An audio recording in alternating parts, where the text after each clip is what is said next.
Q&A. How are you doing? Afternoon, Max. Yeah, I'm very good. We're back again. You good? I'm very well. Excited to get this set up and show people how to use what we think is the best wallet out there. Yeah, it certainly is for me. Certainly the best privacy-focused wallet that's out there today. So keen to push as many people towards using it as possible. All right, so a couple of things just to note are, obviously this is only available on Android, so we will have to do, for iPhone users, we'll have to have something else in the future, but for anyone who's running Android, you will be able to download this. And, well, we're going to go through the steps now from start to finish, everything you need to know. So, first of all, am I right in saying I just want to go onto the Play Store? This is the easiest possible way to do it. Just go straight onto the Play Store. Straight onto the Play Store, yeah, it's definitely the easiest. You can also download an APK file directly from the Samourai Wallet website, but I think, yeah, by far the easiest way is, and what everybody will be used to, will be the Play Store. Okay, so I'm doing that now. You'll note I've got a horrible cracked screen, but that is low time preference thinking. So install. It's just downloading now, 49%.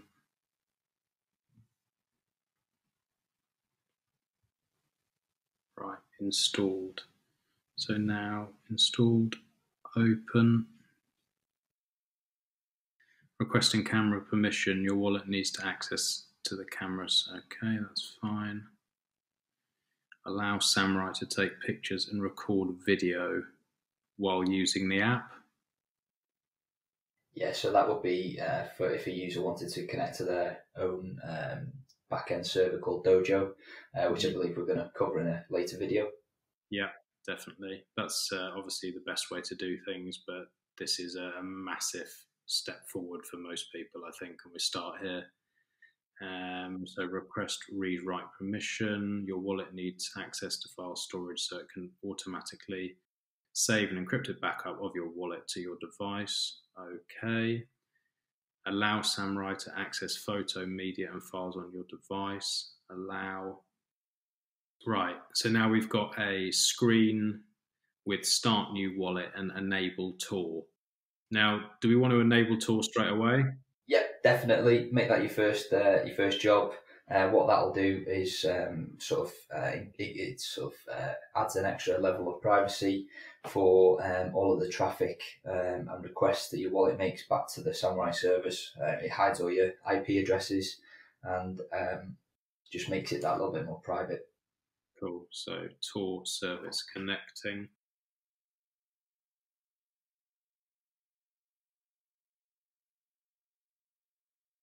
Right.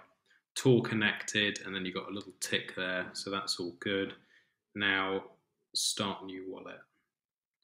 So passphrase, create a secure passphrase for your wallet. Yeah, so your passphrase is essentially what people call it is the 13th or 25th word. It's basically just an extra word that's added onto your seed phrase, which we'll come onto in a sec, that acts as like an extra level of security for your wallet, really. So that if somebody was to find your 12 seed words, but not your passphrase, they still wouldn't be able to access your funds. So again, just that extra level of security. Okay, so we're going to do a passphrase, and I'm just going to do something simple because this wallet is going to be deleted afterwards. So we just put wallet 1. Also worth noting, without this passphrase, you can't access or recover your funds. So this is just as important as the other 12 words. Okay, so what we're going to do is obviously write that down. So passphrase equals wallet 1. Okay, so check, double check, make sure you've definitely got that right. Then press I understand that Samourai cannot provide assistance, blah, blah, blah, blah. You've written it down, press next. So next it's taking me to set pin code, create a pin code between 5 and 8 characters. So for this, we'll just do 1111. And we'll also write that down just because it's best practice. Always write everything down. Pin code equals 1111. The pin code is independent of your actual wallet itself. It's just like a pin code for your phone. It's just a sort of access security type thing. Okay, so I've just done 5 ones. Next, confirm your pin code. 1111. Finish. Right. So now it's showing a screen for recovery words. These words are a backup of all the secret keys in your wallet. So it's giving 12 words that you need to then write down. I'm actually going to just do it so that people definitely don't mess this stuff up because it's important. So I've got... Just while you're writing those down, Max, I'll just give a quick sort of background. So this is what's commonly known as your seed phrase or recovery words. Basically, these are the keys to your wallet in conjunction with the passphrase that we've just noted down. If somebody has access to these seed words and your passphrase, they can access all of the Bitcoin that's stored in your wallet. So like it says on the screen there, you need to guard this with your life and keep it somewhere secure in a method that is resistant to theft, fire, water. You know, it's no good keeping it next to a sink on a piece of paper. Obviously, it's not going to stand the test of time. So just a couple of things to bear in mind there. Yeah, good thinking. And if you want to get really over the top, well, not even over the top, it depends how much funds you've got on here, but things like a metal seed plate in case there's a fire or something like that, or a fireproof safe to put it in, maybe. Yeah, those are all well-tested ideas, and obviously hard wearing, and are going to withstand a lot more damage than a piece of paper would. Yeah. Right, I'm nearly there.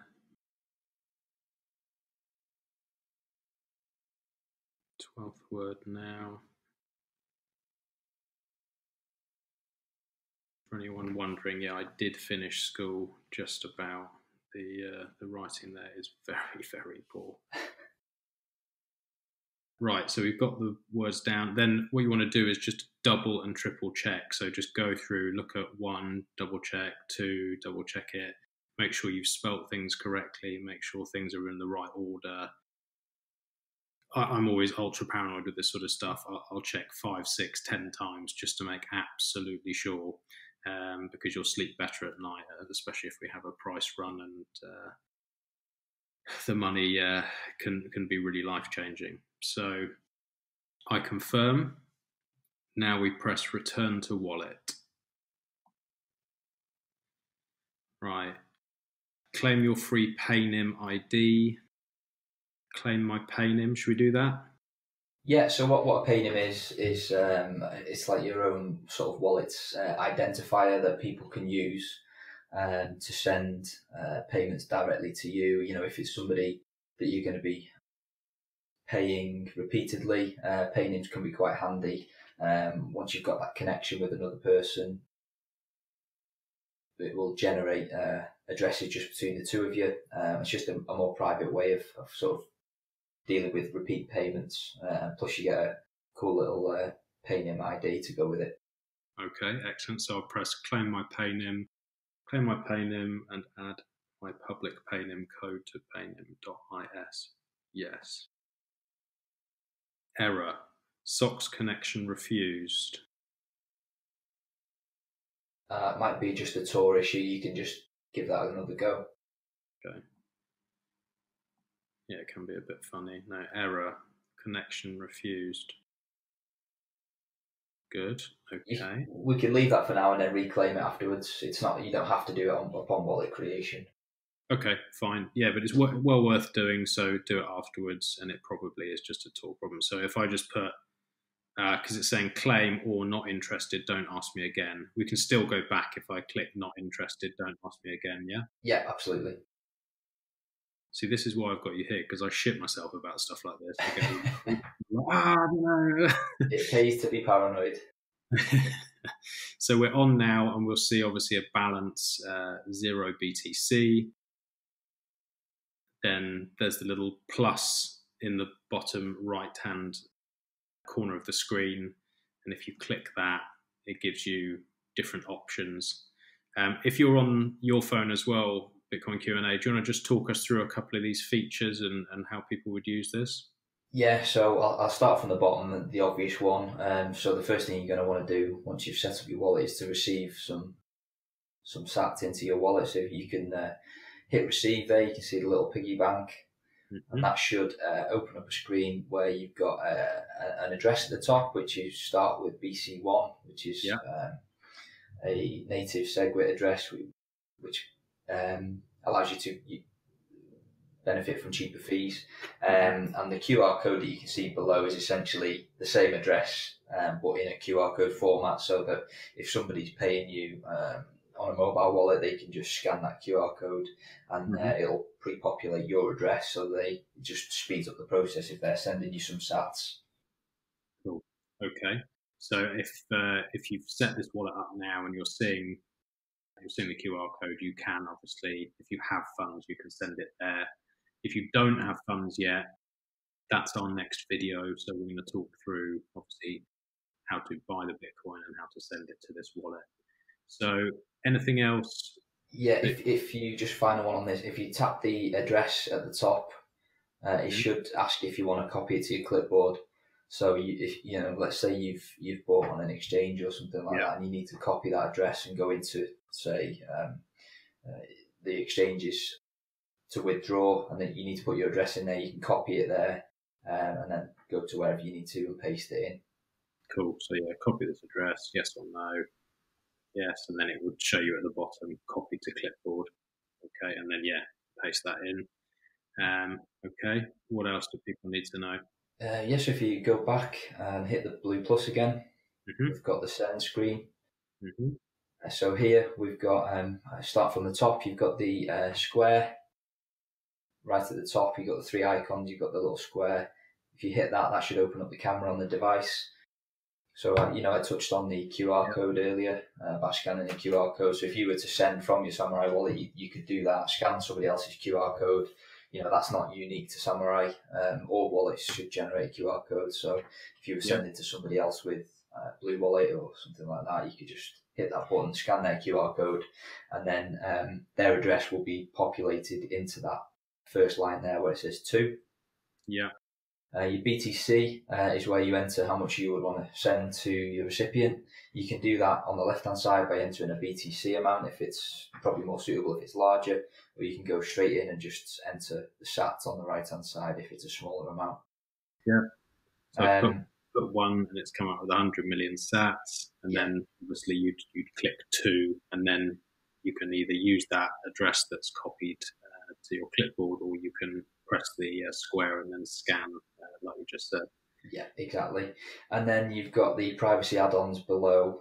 You've got Ricochet, which, as it says there, adds additional hops between your wallet and the final destination. So that might be useful for somebody who wants to maintain their privacy if they've done a couple of Whirlpool mixes and they want to add a few hops before sending back to an exchange to sell. As we know, exchanges have been known to flag certain types of transactions, albeit they haven't flagged Whirlpool transactions yet. That could be an option for people to do that if they're sending to a sort of centralized third party that they might be worried about the history of their UTXOs. Not a commonly one that will be used, if I'm being honest, but the option's there. And Cahoots, these are transactions that you can make with another Samourai wallet user again, they're just privacy preserving spends, which I think would probably be a good video for us to explore. Max, we could probably do some of them between ourselves once the new iteration of the Soroban is launched, that'll probably make for a great video. So we could send some sats back and forth and demonstrate those in great detail. And the final one for that screen really is the little person icon at the top, the middle one of the three icons. And that would be if you wanted to send to a paying contact. So again, it's just somebody that's in your contacts list that you're likely to be paying regularly. It just makes that process a little bit slicker, where you could just pay directly to their paying and it would populate the address for you. Perfect. Okay. All right. So that's setting up the wallet. That is receiving and sending. What about the actual Whirlpool? Do we want to go into that on this one, or maybe just do this as a wallet setup as a separate one? Yeah, I think we keep the Whirlpool one separate because we'll need some sats into that wallet to demonstrate it properly. So I think that'll make for a good short video just dedicated to Whirlpool. Cool. All right. So anything else to add on to this? Do we need to just check to see if we can recover the wallet or do anything like that before people send funds in? Or yeah, a couple of things. So if you're back on the home screen and you hit the three dots in the top right-hand corner, you can go into settings. Yeah. And into troubleshoot. Yeah. And then see the top one there, passphrase backup test. Yep. You can actually test your passphrase there so say if you were going to erase the wallet and move it to a new phone or something and recover it on a new phone, before doing so, you could come into this section of the wallet, test your passphrase just to check that you've got it right. And then obviously that would just confirm that extra step of your backup is you've got it jotted down correctly and you haven't, I don't know, put a 1 down instead of an L or something like that. Looks quite similar on paper. Mm-hmm. Perfect. Well, I've got Samourai Wallet passphrase verified. Okay. Would you like to test decryption of the latest auto backup? Yep, so you can do that. So another good thing about Samourai Wallet is it regularly creates a backup file which is encrypted into the memory of your phone, so that if you were to completely wipe the app by accident, when you were to re-download that, the Samourai Wallet would detect that file on your phone, and it would give you the option to recover from that file. All you need to do to decrypt the file itself is your passphrase, which we've just checked. That's why it's good to test that sort of every month or so, just to check that it's fresh in your mind. Cool. If you go back to the settings again and hit wallet, mm-hmm. and then the fourth one down says show mnemonic. Yeah. So that is where you can again review those seed words.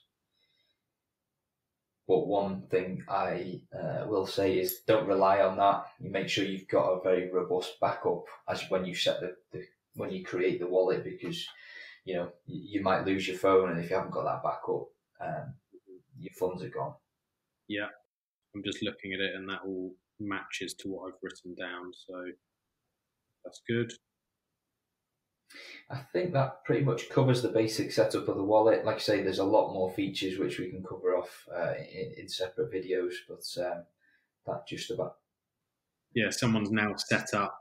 They can receive funds. Once they've received funds, they can send funds, and they can get playing with it. So that's great. Thank you very much for your help with this one, and I'll do some editing now and get this ready and get it out. Yeah, just one thing to make a note of, just a very minor trade-off. Obviously, we've used the most simplest setup possible there in terms of, we downloaded from the Play Store, and we've generated a wallet, and we've looked at how we can send and receive some sats into that wallet.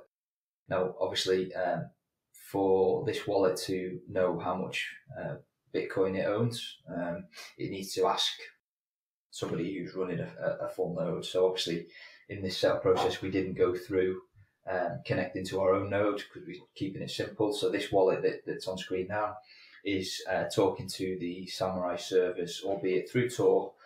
So it's not going through ClearNet, so it's slightly more private in that manner. We haven't put any personal details in, so nobody knows that this is Max's wallet.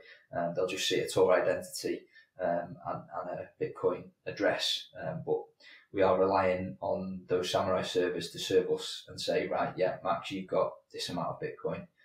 So I think, again, that's one for another video, but it's just something to bear in mind. Okay, perfect. All right, thank you very much, mate. That's brilliant, and I look forward to doing the next one. What should we do as our next one? Hodl? Yeah, I think we should get some sats bought and sent into that Samourai wallet. Perfect. All right, thanks again, mate. That's great. Thanks, Max. Cheers.